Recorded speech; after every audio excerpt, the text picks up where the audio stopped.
ዓለም ሁሉ ድኗል ብለህ ታምናለህ ወይስ የተመረጡ ናቸው የዳኑት? የት ቤተ እምነት ነው? መጀመሪያ ይመልስ እስኪ ጋዲሳ። ፕሮቴስታንት ነኝ። ወይ ተረጋጋሽ። የትኛው ዲኖሚኔሽን? ወንጌል አማኝ። የትኛው ወንጌል አማኝ? ምን ማለት ነው ወንጌል አማኝ ማለት? ወንጌል ለሁሉ የሚባለው ወንጌል ለሁሉ ይባላል። መቼ የተመሰረተው? ቆየ ከ100 ዓመት አይሆነው። አይ 100 ዓመት እንኳን ኢትዮጵያ ውስጥ ፕሮቴስታንቲዝም አልገባም በ100 ዓመት ውስጥ። አንተ የኢትዮጵያውን ነው የምታውቀው? መላ አውሮፓ ፕሮቴስታንት አይደል እንዴ? መላ አውሮፓ ኦርቶዶክስ እኮ ከኤርትራና ከምንድን ነው ከኤርትራ ያላለፈ ነው ታውቃለህ? ኦኬ እውቀት የሌላቸው መልስ እስኪ። አሁን የተመረጡ ነው የሚደኑት ያመኑት ነው የሚደኑት ወይ ዓለም ሁሉ ድኗል? አይ ጋዴ ኧረ ና ወደ እውነት እባክህ። እውነት ይኛል ጋዲሳ ወደ እውነት ና ብራዘር። እዚህ ሉተር ምናምን ብለህ ጊዜና እውነትም ማየው የጌታ ትምህርት ወዳለበት እንዳልኩት ነው። ፕሮቴስታንት ወንድሞችና እህቶች እንግዲህ ሀሳቡ ላይ የተወሰነ ደቂቃ ነው የሚሄደው፣ የተወሰነ አጠር ያለ ደቂቃ። ከዛ በኋላ ጠቅለል ባለ መልኩ የእግዚአብሔር ሰው ሮል ሞዴል ሊባል ይችላል ወይስ እንዴት ነው የሚለውን ነገር አንዳንድ ሀሳቦች አስቀምጥላችኋለሁ ማለት ነው። ኮመንት ላጥፋ ወይስ ይሁን? ኮመንት ላጥፋ ወይስ ይሁን?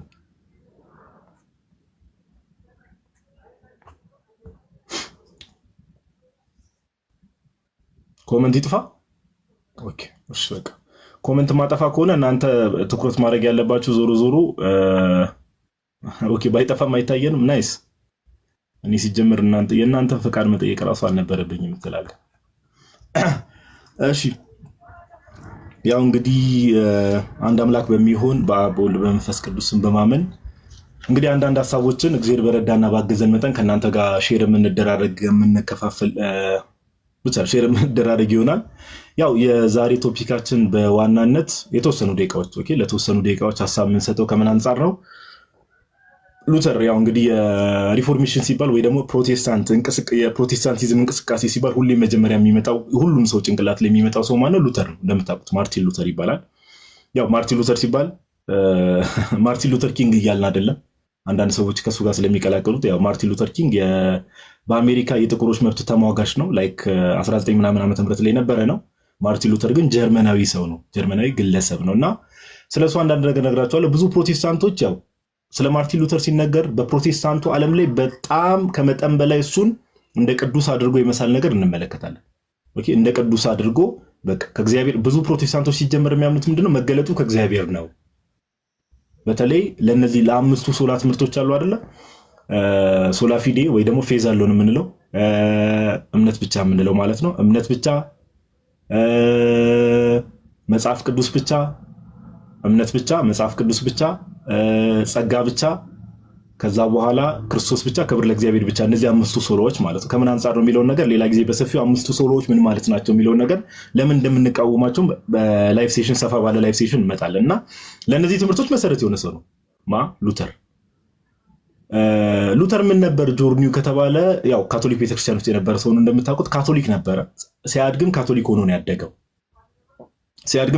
ነው ያደገው። በኋላ ላይ ግን ያው እንደምታውቁት ከካቶሊክ ቤተክርስቲያን የወጣ ሰው ነው፣ የወጣ ግለሰብ ነው። ሉተር ከካቶሊክ ቤተክርስቲያን በወጣበት ሰዓት ላይ ካቶሊክ ቤተክርስቲያን ውስጥ ችግር ነበር። ኦፍኮርስ ነበር፣ ችግሮች ነበሩ፣ ልክ ያልሆኑ አሰራሮች ነበሩ። ይህ ምንም ዲና የሚደረግ ነገር አይደለም። ነገር ግን እነዛን ችግሮች መቃወም አድርጎ ነው የጀመረው። ሉተር ሲጀምር እነዛን ችግሮች የመቃወም አድርጎ ጀመረ። ነገር ግን በኋላ ግን የራሱን ትምህርቶች በቤተክርስቲያን ታሪክ ውስጥ የማይታወቁ አዳዲስ ትምህርቶችን ይዞ መጣ። በተለይ ከሁሉም በላይ ደግሞ መጥፎና አስከፊ የሚባለው ትምህርት ሉተር ካመጣቸው ትምህርቶች ውስጥ ምንድነው? መጽሐፍ ቅዱስ ብቻ ወይ ደግሞ ሶላ ስክሪፕቹራ የምንለው ማለት ነው። ይሄ ማለት ምን ማለት ነው? ቅዱስ ትውፊት አያስፈልግም ወደ ማለት የሚሄድ ነገር። ኦኬ ማንም ሰው መጽሐፍ ቅዱስን አንብቦ በራሱ መረዳት ይችላል ወደሚል የሚያደርሰውን ትምህርት መጽሐፍ ቅዱስ ብቻ የሚለውን ትምህርት ይዞ መጥቷል።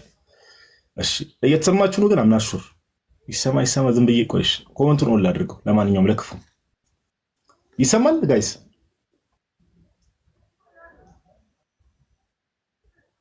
ኦኬ በቃ ኮመንቱ ኦን ይሁንና እሺ ኮመንቱ ኦን ይሁንና እናንተ ታብታብ እያደረጋችሁ ቀጥሉ። ከዛ ሐሳብ እየሰጠው ቀጥላለሁ ይሻላል መሰለኝ። እኔም እርግጠኛ ባልሆንኩበት ዝም ብዬ ከምቀጥል ያው ሉተር የካቶሊክ መነኩሴ ነበር። ኦኬ ሉተር የካቶሊክ መነኩሴ ነበር። ሉተር ምን ነበር አልኳችሁ? የካቶሊክ መነኩሴ ነበር። ምንኩስና ላይ ያው የምንኩስና ህይወት ወይ ደግሞ የሞናስቲሲዝም ላይፍ ኦፍ ሞናስቲሲዝም የሚባለው ላይ ሰው መነኩሴ እንዴት ነው የሚሆነው ሲባል ያው እንግዲህ ጌታችን አሁን ለምሳሌ አባ አንጦንስ ብናነሳ ለምሳሌ ነው ያልኳችሁ። ለምሳሌ አባ አንጦንስ ብናነሳ ወይ ደግሞ ሴንት አንቶኒ ብናነሳ ያው የመነኮሳት አባት የሚባለው በቤተክርስቲያን ውስጥ ቅዳሴ ላይ ኦኬ ወንጌል ሲነበብ ይሰማና ስለኔ ብሎ አባቱን፣ እናቱን፣ ወንድሙን፣ እህቱን የተወ 100 እጥፍ በመንግስት ሰማያት ይቀበላል የሚለውን ዓለምን ስለመናቅ የሚነገረውን ነገር ያንን ወንጌል ሰምቶ ነው ምን ያደረገው የመነኮሰው ለምሳሌ አልኳችሁ አባ አንጦንስ ለምሳሌ። ስለዚህ ምንኩስና ከስር መሰረቱ ምንድነው? ጌታን ከመውደድና ዓለምን ከመጥላት የሚመጣ ነገር ነው። ምን አልኳችሁ?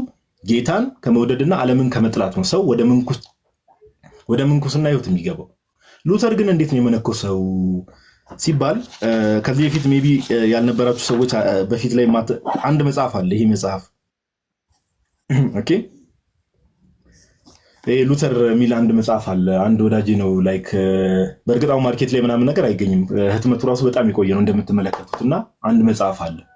ይሄ ስለ ሉተር ነው እና ጸሐፊው ቆይ ሙሉ ስሙን እንዳላበላሽባችሁ ኦኬ ፍራንክ ብሬንታኖ ነው ጸሐፊው እና ይሄ ሉተር ላይ ስለ ሉተር ህይወትና ስለ ሉተር ከተጻፉ አንባያዝድ ሳይሆን ኦኬ ይሄ ዝም ብሎ ሳይድ መያዝ ሳይሆን ዝም ብሎ ለትችት ብቻ ሳይሆን ጥሩ አድርጎ ስለ ሉተር ከተጻፉ መጽሐፎች ውስጥ አንዱ ይሄ ነው። ፍራንክ ብሬንታኖ የጻፈው ሉተር ወይ ደግሞ ስለ ላይፍ ኦፍ ሉተር የምንለው ማለት ነው። ኦኬ ላይፍ ኦፍ ሉተር የምንለው እና እዛ ላይ ሉተር እንዴት ምንኩስናን ተቀላቀለ ነው። አሁን ቅድም ያልኳችሁ ነገር እንዳትረሱ። ሰው ወደ ምንኩስና ህይወት ብዙ ጊዜ የሚገባው ምንድነው?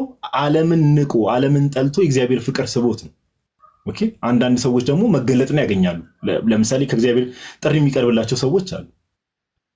ኦኬ ጥሪ የሚቀርብላቸው ሰዎች አሉ። አይ ቲንክ ኮሜንት ላጥፋ መሰለኝ። አንተ ሰው ዝም ብዬ ሳይት መቸኛለ ምናምን የሚሉ ኮሜንቶች እያየሁ ነውና ይሄ ደግሞ ትምህርቱ I'm just playing እሺ ኖርማል ነው። ስቀልድ ነው አታምሩት ምናምን ነገር እና ዓለምን ንቆ የእግዚአብሔር ፍቅር ነው ሰውን ወደ ምንኩስና የሚወስደው። አንዳንድ ሰዎች ደግሞ በስፔሻል ሪቨሌሽን ደግሞ እግዚአብሔር የሚጠራቸው ሰዎች አሉ። እግዚአብሔር ሪስትሪክት አናደርገውም ግዴታ በዚህ በኩል ካልሆነ ብለን ኦኬ። ሉተር ግን እንዴት ነበረ ከተባለ እዚሁ ዘሮርቱ እዚሁ መጽሐፍ ላይ የፍራንክ ብሬንታኖ ምን የሚል ሐሳብ ያስቀምጣል። ሉተር ይሄ ስለ እግዚአብሔር የነበረው ነገር በጣም እግዚአብሔርን ሲያስብ ስለ እግዚአብሔር የነበረው ምልከታ አሁን ባለንበት ዓለም ላይ ዩሮፒያን ጋድ የሚባል ነገር አለ ወይ ደግሞ ይሄ ዌስተርኑ ዓለም ወይ ደግሞ ዩሮፒያንስ አውሮፓውያን አሉ አይደል? ስለ እግዚአብሔር ያላቸው ምልከታ አሉ። አውሮፓውያን ወይ ደግሞ ዩሮፒያንስ ስለ እግዚአብሔር ያላቸው ምልከታ እንዴት ነው? የሆነ ትልቅ ዱላ ይዞ በዙፋኑ የተቀመጠ ሰው አድርገው ነው ማንን የሚስሉት? እግዚአብሔር አምላክ የሚስሉት። ሉተርም እንደዚህ አይነት ማይንድ ሴት ነበረው። ኦኬ he looked upon God as a master armed with a stick. ኦኬ an executioner በቃ የሆነ ህግን ለማስፈጸም ወይ ደግሞ የሆነ ፍርድን ለማስፈጸም ዱላ ነገር ስቲክ ማለት አርጩሜ በሉት ዱላ በሉት እሱን ይዞ በዙፋኑ የተቀመጠ አድርጎ ነበር እግዚአብሔርን የሚያስበው። ኦኬ ገና ከስር መሰረቱ ስለ እግዚአብሔር ያለውን መረዳት እንድታውቁ ነው ይሄን እየነገርኳችሁ። እግዚአብሔርን ገና ፈራጅ ብቻ እንደው ዱላ ይዞ አርጩሜ ይዞ ቁጭ ያለ ሰው አድርገን ካሰብን ከእግዚአብሔር ፍቅር ይልቅ ሞሮፍ የእግዚአብሔር ቁጣ አስፈርቶ ነው የምንንቀሳቀሰው። ኦኬ ይሄ ደግሞ ትክክለኛውን የእግዚአብሔር ጸጋ እንዳናገኝ ያገደናል ማለት ነው። እና ሉተር ላምብላችሁ እንግሊዝኛው ላምብላችሁና ተረጉምላችሁ ነው this condition of nervous tension was increased እና አንድ ነገር ሳልነግራችሁ ያለፍኩት ምንድነው እንደዛ ማሰቡ ብቻ ሳይሆን and willingly he bethought him of the schoolmaster who used to beat him 15 times a day when he was a boy.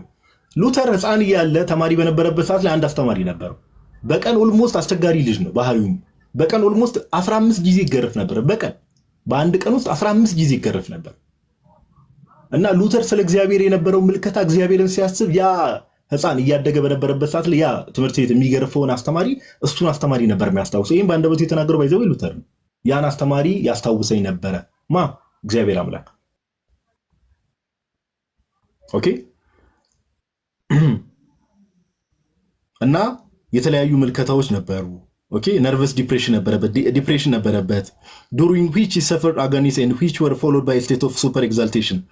This condition of nervous tension was increased one day by the news of sudden demise of one of his best friends. በጣም ዲፕሬሽን ነበረበት፣ ጭንቀት ነበረበት። ይሄ ጭንቀት ደግሞ የበለጠ መች ይጨምርበታል? አንዱ ጓደኛው የቅርብ ጓደኛው ኦኬ ቤስት ፍሬንዱ ይሞትበታል። የሉተር ቤስት ፍሬንድ የቅርብ ጓደኛው ይሞትበታል። የበለጠ ቴንሽኑ አላል ጭንቀት ይጨምራል። ኦፍ ኮርስ የቅርብ ሰው ሲሞትብን እንደዛ ነው የምንሆነው። ኦኬ who died a violent death according to one account having been killed with a sword። ከዛ ብቻ ጓደኛው ይሞትበታል። አንዳንዶቹ በመብረቅ ነው የሞተው ይላሉ፣ አንዳንዶቹ ደግሞ በቢላ ታርዶ ነው የሞተው ይላሉ። ብቻ የሉተር ጓደኛ ሞተ። ጁላይ 2 1505 ዓመተ ምህረት ላይ ኦኬ ሉተር was returning to Erfurt from Mansfield where he had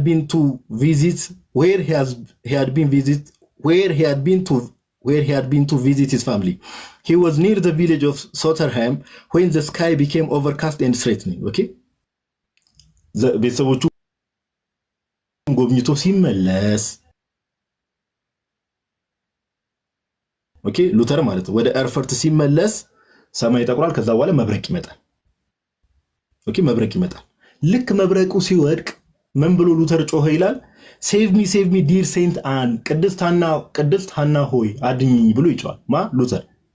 ስለዚህ ወደ ኤርፈርት ሲመለስ መንገድ ላይ ምን ይመጣል? መብረቅ ይመጣበታል።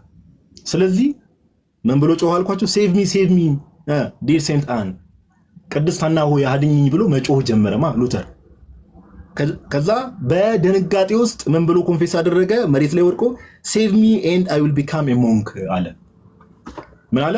ከዚህ መብረቅ ከዳንኩኝ ከዚህ መብረቅ አድኝኝና ቅድስት ሐናን የሚጠይቃት ኦኬ ሴንት ኤን ቅድስት ሐና ምን ይላታል? ከዚህ መብረቅ ከዳንኩኝ ምን እላለሁ አለ? መነኩሴ እሆናለሁ አለ።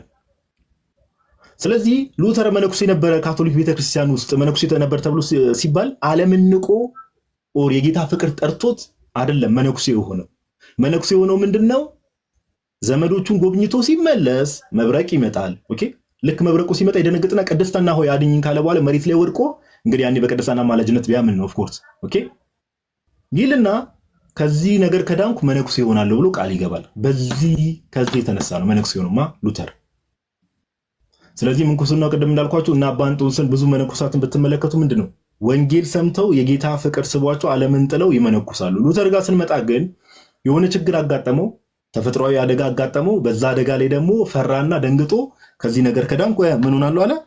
መነኩሴ ሆናለሁ ብሎ ይናገራል። ቀደም ያልኳችሁ ነገር እንዳይረሳ ኦኬ። ሉተር ስለ እግዚአብሔር የነበረው መረዳት እግዚአብሔርን እንዴት አድርጎ ነው የሚያስበው የሚለው ነገር በጣም መሰረታዊ ነገር ስለሆነ ኦኬ በጣም መሰረታዊ ነገር ስለሆነ መነኩሴ ይሆናል። ከዛ በኋላ መነኩሴ ከሆነ በኋላ እንዳልኳችሁ ቀስ በቀስ እያደገ ወደ ምኑ ይመጣል? ወደ ክህነቱ ይመጣል። ኦኬ ወደ ክህነቱ ይመጣል። ቀደም እንዳልኳችሁ መረሳት የሌለባቸው ካራክተሮች አሉ። ስለ እግዚአብሔር የነበረው መረዳት አለ። ሁለተኛ ደግሞ እግዚአብሔርን እንዴት አድርጎ ነው የሚያስበው የሚለው ነገር መረሳት የለበትም። ከዛ ባለፈ ደግሞ በጣም ጭንቀታም ሲበዛ ጭንቀታም ኦኬ በጣም ምን አልኳችሁ? በጣም ጭንቀታም እና ካህን ከሆነ በኋላ ፕሪስቱዱን ከተቀበለ በኋላ ካህን ከሆነ በኋላ ኦፍ ኮርስ ምንኩስና ዓለም ላይ ይገባል። ከዛ በኋላ ካህን ይሆናል። እዛው ካቶሊክ ቤተክርስቲያን ውስጥ ካህን ይሆናል። ካህን ከሆነ በኋላ የመጀመሪያ ኦኬ ቅዳሴው ላይ ማለት ነው ኦኬ ሊተርጂን ወይ ደግሞ የጌታን ስጋና ደም ሊያቀብል በሚልበት ሰዓት ላይ ምን ይል ነበር? እዛው አልታሩ ወይ ደግሞ የጌታ ስጋና ደም መሰዊያ ቦታው ላይ ያለ አልታሩ ቦታ ላይ በዙሪያዎቹ አብረው እዛው መቅደስ ውስጥ ያሉት ሰዎች እያገለገሉ ምን እያለ ይጮህ ነበር? እኔ በጣም ፈርቻለሁ፣ አይ አም አፍሬድ እያለ ይጮህ ነበር። ኦኬ ካራክተሩ እንደተረዱት ነው ይሄን ነገር የምነግራችሁ። ኦኬ አሁን ለምሳሌ አባቶቻችን ካህናት ቤተ መቅደስ ውስጥ ካህናት ሄዳችሁ ቤተ መቅደስ ውስጥ ብትመለከቱ የጌታን ስጋና ደም ይፈትታሉ አይደል? ኦፍ ኮርስ ሉተርን በዛ ቦታ አድርጋችሁ አስቡትና በካቶሊክ ቤተክርስቲያን ውስጥ ምን እያለ ይጮህ ነበር? I am afraid. I murmured almost aloud. His prayer who was standing by him was obliged to force him to continue. Come, he said. Go on. When I said my first mass, declared Luther, I almost died. Okay, ሞቼ ነበረ የመጀመሪያ when I said my first mass ማለት ያው ሊተርጂ ወይ ደግሞ ቅዳሴ እንደምንለው ማለት ነው። ኦኬ ሞቼ ነበር I almost died ብሎ ይናገራል። ስለዚህ ካራክተሩን ተረዱት። ላይክ የመጀመሪያ ላይ ቅዳሴው ላይ ሲል የጌታን ስጋና ደም ሊያቀብል በሚሄድበት ሰዓት ላይ በዚህ ደረጃ እፈራለሁ፣ በጣም ቴንሽን አለበት፣ በጣም ጭንቀት አለበት እና ኦልሞስት ሞቼ ነበር አለ። ምን ላይ? የመጀመሪያ ማሱ ላይ ኦኬ የመጀመሪያ ማስ ላይ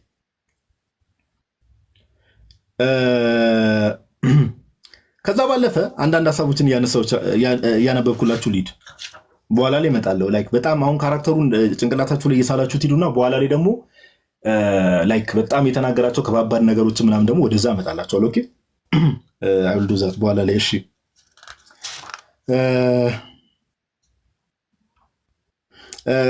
በጣም በሚገርም ሁኔታ ሉተር ላይክ ራሱን በሴቶች ዙሪያ ምናምን የሚያምን ሰው አልነበረም። ኦኬ ለምሳሌ እዚህ መጽሐፍ ላይ የፍራንክ ብሬንታኖ መጽሐፍ ላይ እንደምታውቁት ያው ካህናት ኑዛዜ ይቀበላሉ አይደለ? እንዲህ ይላል and then as a priest he had to hear confessions ያው of course የሰዎችን ኑዛዜ ወይ ደግሞ ያው ካህን እንደመሆኑ ሰዎች ኃጢአት ሲናዘዙ ይሰማል። ኦኬ he felt he had not the strength to hear women's confession የሴቶችን ኃጢአት ግን የመስማት ብቃት አለኝ ብሎ አያምንም ነበረ። ለምን ይሄን እንዳለ በኋላ ላይ እመጣላችኋለሁ። ኦኬ በኋላ ላይ ያው እንግዲህ የፕሮቴስታንቲዝም እንቅስቃሴ ከጀመረ በኋላ ምንኩስና ምን ያህል የተቸ እንደመጣ ያው ታውቁታላችሁ። ኦኬ he dared not let his eyes rest on his fair penitents for fear of the desires that might surge up within him and that at the very moment of confession ሴቶች ሲናዘዙ ሴቶች አሉ አይደል? ለምሳሌ ንስሐ ካህናት ጋር ሄደው ሴቶች ይናዘዛሉ አይደል? እህቶች ያው እንግዲህ ከታች የምትከታተላላችሁ ሴቶች ሲናዘዙ ምን ብሎ ይፈራ ነበረ? ድንገት አይን ላይን ከተያየው ሌላ ነገር አስባለው። ኦኬ ሴቶች ኃጢአታቸውን ኔጋ ሊናዘዙ ሲመጡ ሌላ ነገር አለ ለፍት ማለት ኦፍ ኮርስ ወደ ዝሙት ኃጢአት ወደዛ መንገድ ወደዛ ነገር ገባለው ብሎ ይፈራ ነበረ። በህይወት ዘመኑ ይላል he tells us that during all the years he was a priest ካህን በነበረበት ዘመን ሁሉ ሶስቴ ብቻ ነው የሴቶችን ኑዛዜ ተቀበለው። ሶስቴ ብቻ። ኢማጂን ቀደም ያልኳችሁ ነገር እንዳይረሳ ወደ ምንኩስና ህይወት ተገዶ እንደገባ። ኦኬ በፍርሃት የተናገረው ነገር ምንድነው የሚባለው? አማርኛ ላይ ምንድነው የሚባለው? ስለት እንደምንለው ማለት በአማርኛው። ኦኬ ተስሎ ነው በቃ እንደዚህ ያደርጋለሁ ብሎ ተሳለ። ከዛ በኋላ በቃ ሆነ። ከዛ ባለፈ ሴቶች ደግሞ እንደሱ ጋር ሊናዘዙ ሲመጡ አይናቸውን ቃል በቃል ምንድነው የሚለው? he dared not let his eyes rest on his fair penitents ኃጢአታቸው ሊናዘዙ የሚመጡ ሰዎች ላይ አይኑን እንዲህ ማሳረፍ አይችልም ነበር። ለምን? ስጋዊ ሐሳብ ያሸንፈኛል ብሎ ይፈራ ስለነበረ። ካህን በነበረበት ዘመን ሁሉ ሶስቴ ብቻ ነው ከሴቶች ኦኬ ኑዛዜን የተቀበለው ሶስቴ። ኦኬ ሶስቴ እንዳይረሳ እና እንዲህ ይላል ባይ ዘ ዌይ ካህን በነበረበት ሰዓት ወይ ደግሞ እዛው ላይክ መነኩሴ በነበረበት ሰዓት ላይ በጣም ቅድም እንዳልኳችሁ በጣም ይጨነቅ ነበር። በጣም ቴንሽናም ነበር። ቴንሽን የሚለውን ቃል ይቅርታ እንግዲህ ያው ቴንሽን ማለት ያው ይጨነቅ ነበር የሚለውን ነገር እንድትይዙት ነው። ኦኬ እና እንዲህ ብሎ ይናገር ነበር። ኦኬ በጣም ከመጨነቁ የተነሳ የራሱ ንስሐ አባት ራሱ አያምንም ነበርና ሌሎች ንስሐ አባቶች ጋር ሌሎች ካህናት ጋር ሄድ ነበር። እንዲህ ይላል whereupon says Luther I went to another confessor ሌላ ንስሐ አባት ጋር ሄድኩ but it was the same tale over again። ኦኬ ንስሐ አባቶቹ ጋር መፍትሄ ያገኝ ይጨነቃል። ምን ይሄ ሁሉ ጭንቀት ምንጩ ምንድነው የሚለው ነገር ቀደም እንዳልኳችሁ ከልጅነቱ ጀምሮ አስተዳደጉ አለ፣ ሌሎች ፋክተሮችም ደግሞ አሉ። ኦኬ and wringing my hands I cried ያለቅስ ነበር can all these troubles and temptations and assaults of the devil be known only to me ይሄ ሁሉ የሰይጣን ፈተና ይሄ ሁሉ የሰይጣን መከራ ለኔ ብቻ ነው የሚታየኝ? ለምን ንስሐ አባቶቹ ጋር ሄዶ ይናገራል፣ ኮንፌስ ያደርጋል፣ እንዲያርጉ ይሉታል። ኦኬ እንዲህ ብታደርግ ይሉታል። ምንም ነገር ራሱ ሊለውጥ አይመለከትም ነበር። ስለዚህ በሰይጣን ፈተና ምን ይል ነበር? ይሰቃይ ነበር። ይሄ የሚያሳየው እሱ ነው። can all these troubles and temptations and assaults of the devil ነው የሚለው። ኦኬ የዲያብሎስ ይሄ ሁሉ ፈተናና ለኔ ብቻ ነው የሚታወቀኝ። ከዛ ምን ይላል? and I became as one dead እንደ ሞተ ሰው ሆነ ነበር። አንዳንዴ ይላል ምን አልኳችሁ? and I became as one dead እንደ ሞተ ሰው ምን ነበር? ኦኬ ሆነ ነበር። ከዛ ኃጢያቶቹን ይናዘዛል።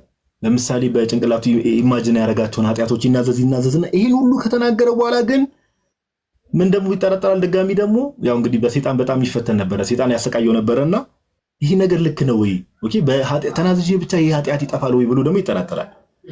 ኦኬ he wonders whether such absolution was valid, whether he had confessed all his sins ኃጢያት ሁሉ ተናዝዤ ይሁን ደግሞ ይላል እንዴ whether his repentance was really sincere ኦኬ የገባውት ንስሐ ተቀባይነት አለ ወይ ሲንሲር ነው ወይ ብሎ ይጨነቅ ነበር። ይሄ ሁሉ ነገር ምንድነው? ሰው ኃጢያቱን ይናዘዛል። ምን ይላል? ስለ እግዚአብሔር የነበረው መረዳት ቀደም እንዳረሱ እግዚአብሔርን የሆነ ዱላ ይዞ በዙፋኑ ላይ የተቀመጠ አምላክ አድርጎ ነው የሚያስበው። የሆነ ፍርድ ለመፈጸም ብቻ የተቀመጠ አድርጎ ያስብ ስለነበር ማይንድ ሴቱ እንደዛ ስለነበረ በቃ እግዚአብሔርን የመፍራት ብቻ እግዚአብሔር መሐሪነቱን፣ ቸርነቱን፣ ይቅርባይነቱን የሚባል ነገር ብዙ ጊዜ ኮንሲደር አያደርግም።